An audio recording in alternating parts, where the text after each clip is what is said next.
Well, Simon, I love having our guests on that have a great wealth of information and knowledge, especially regarding building. And some great stories, as you're going to find out in a second. Yeah. So we're lucky to have Boaz Feiner, and he's the president of Housing Division of Geranium Corporation. And of course, a lot of you out there would know Geranium Homes. So Boaz, welcome to the program. Thank you for having me. All right. Well, let's start off by talking a little bit about Geranium Homes and what you guys are up to. We're up to a lot. It's busy, which is good. We're building throughout Southern Ontario right now. We're as far as Port Hope and Woodstock. We're building in Innisfil, a great resort called Friday Harbor. We're currently in Stouffville, in Ballantrae, and new projects all around. So we're keeping well. You're all over the place. We're all over the place. And you've just won awards for Cardinal Point in Stouffville, right? Yeah, Community of the Year. Absolutely won the Places to Grow Community of the Year. We built in Cardinal Point already about 700 homes. So you're new at this. We're new at it. Yeah. It started off as a little pipe dream, but it keeps growing and growing and growing, and we'll be sad when it's done. But we still have a few more phases left. But it's been a great success. So maybe talk a little bit about the importance of being a member of BUILD, and of course recognized for that fantastic award. And BUILD, of course, the Building Industry and Land Development Association. Well, BUILD's definitely been eye-opening. I've been officially in the business, I guess you could say, for 18 years. I've been on site since I was 5, going with my dad to the sites. But you kind of get used to your own surroundings and used to your own format. And as you go through, you think you kind of know everything. And then you go to these other organizations that really enlighten you. And sometimes ignorance isn't bad. When you just don't know, you just don't know.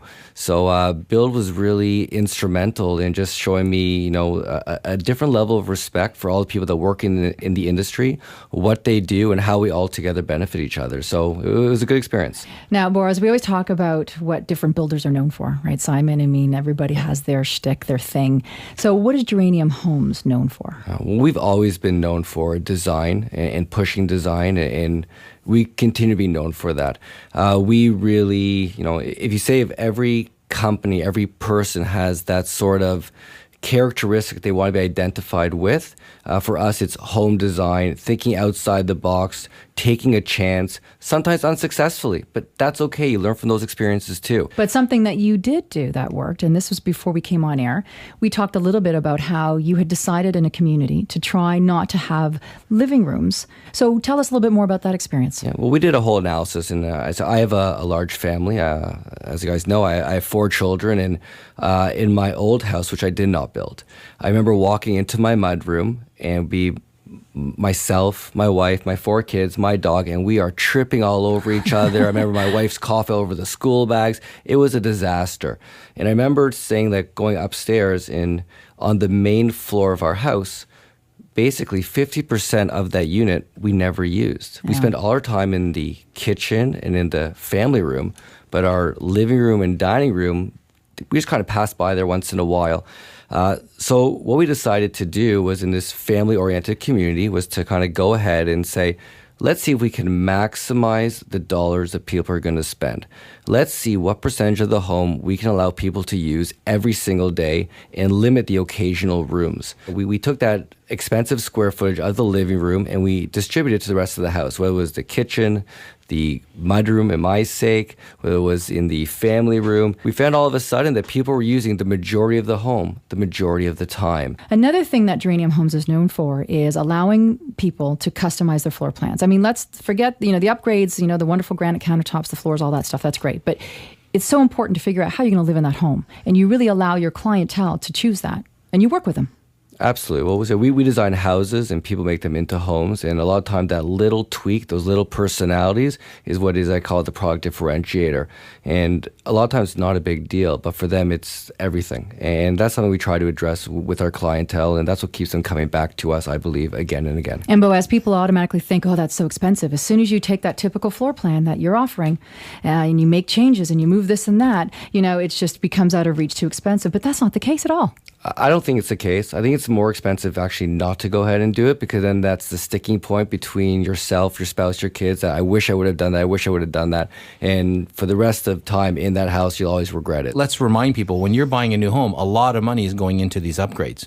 What advice would you give people when they're talking about that state? And we're not talking about floors and granite counters, but upgrades to the layout, higher ceilings, and you've got an interesting story as well about an upgrade in your basement. So we'll share that with our listeners as well. Well, I'm a big believer in thinking ahead. And most people, because it's an emotional buy, it's short-term decision, the now, the now, the now. But what about tomorrow? What about when your kids don't want to be so close to you? What about when your kids actually leave the house? So we actually, with my family, we did what's interesting was our basement was a basement. And like everyone's basement, it's the basement. And I wanted to make my basement the best part of the house. So I took the rear section of my house, but I put plywood everywhere, and I actually designed it, had an artist come in, and we made it into this incredible hockey studio where they can go in there and slap pucks and hit balls and do whatever those kids need to do. And it's the most used room in the house.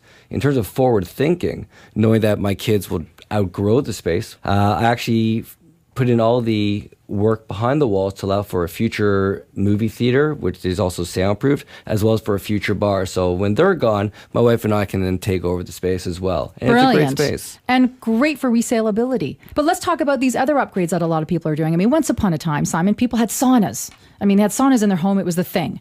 Well, saunas, I don't think they're closets now. They've become closets to people, right? But then there's also wine cellars is another thing that I'm seeing a lot more of. Walk-in humidors for my cigar collection. That's right, There's lots of different. Are those things that are worth? Are those kind those of good are things? very individualistic. I would say probably one of the most popular items that we are selling as an upgrade right now. We are doing a lot of rear covered porches.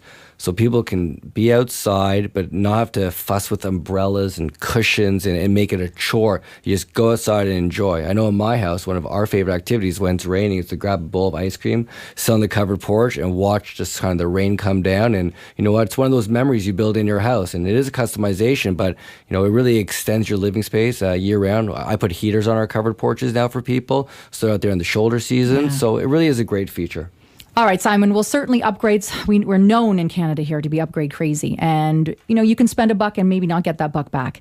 But you just have to do it knowing that. And really, I think your realtor can advise you accordingly as to what will give you the best return on investment, and also the builder as well, don't you think? Absolutely. But I mean, in some cases, you just got to know, hey, I'm building a certain feature in my house. I'm not building it for resale value. It's for I'm building it for personal my own use. use. Yeah. It's going to change the use of my family in the home for 10 years. Who cares about resale? It's worth the money. Yeah, but it's something that could also be, it's not going to harm you in future. But one thing I want to talk about before we wrap is a very cool green initiative that we talked about before the break. So let's share with people the gray water technology that we were talking about. Yeah, so we got involved with a company called Greater Water Solutions, and what we are attempting to do, and in the process of through our R&D, is to create a gray water home solution. So for those of you who don't know what gray water is, what we were doing is we're trying to be green and trying to conserve water and recycle it in a proper way. So we're actually taking water from the master ensuite showers and sinks. We are pumping it down through a dual pump system into a gray water tank, which chlorinates the water, cleans it, and then shoots it back up towards your toilet. So when you flush your toilet, you're actually flushing away recycled water. Brilliant. And what's great about it, again, 6 to 8 cups of water down that toilet every single time you flush, which is just a big waste. There's no need for it. Tens of thousands of gallons a year, and obviously saving the environment, reducing impact on the municipal water treatment systems, and saving your pocketbook. saving money because you're cutting down on your water bill. Do you know what? It's one of those things that we looked at, and I actually met the gentleman through hockey, of all places, through my kids. And when he told me about what he was doing, I was like, look, I need it right now. I'm building a community. It'd be perfect for me. Like, give me 200. And he's like, well, lucky day for that guy. Yeah. Lucky day for me as well. Yeah. So I would say, even if I wasn't involved as an investor, it's still something that myself as a builder, building multiple units at a time, it's just something I need. I know there's lots of builders out there. Now, we're very lucky here where we build. But you go to the southern parts of the United States, it's a requirement. It's a necessity. So it is the future, and we're tackling it head on. I think there's a lot more for us to talk about, but Boaz Finder with Geranium Homes, it was great having you. We have to have you back. Thank you for having me. Yeah, pleasure.